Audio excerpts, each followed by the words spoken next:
My husband was relapsed again in the beginning of 2020. He had a rare yeast grow back. The only difference was he didn't take an antibiotic this time. And nobody knew why this yeast grew back. He did a repeat of the 8 weeks of the IV antifungal, and it didn't work. We had contacted numerous doctors around the world that have published case studies, and there's plenty of them. And we found a doctor in Brazil that treats this condition with natural supplements. We tried it. We had nothing to lose at this point. And we found that the natural supplements worked, and he was reversed of the condition by July of 2020. Unfortunately, in November of 2020, he suddenly passed away. And we were shocked because he was doing so well. I had a decision to make.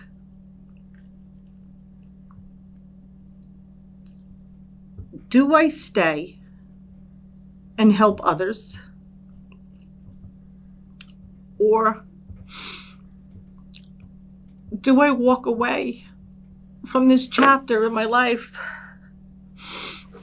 and just close the door and move on? And I thought about all the years of suffering, his suffering, all the doctor visits, all the misdiagnoses, all the medication. And our group was growing by leaps and bounds. We had close to 500 people in the group. And I thought, how could I leave?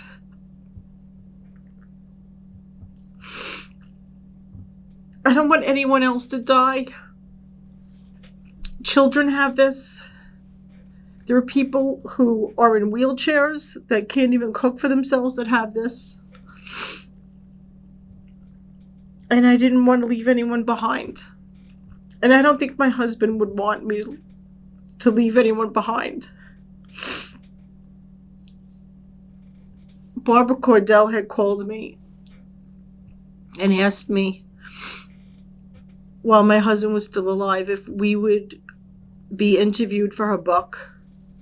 It's called My Gut Makes Alcohol. It's one of the first books that's out there about this medical condition, and we were happy to do it. And I was even happier when she had asked me to become part of the nonprofit for this medical condition. I just hope that this video brings awareness to this medical condition. It brings a new perspective on what the human body can do and how dangerous alcohol is to the body. Not just in consumption, but with an overgrowth of yeast and bacteria. This medical condition is real. And it's not rare. It's rarely diagnosed.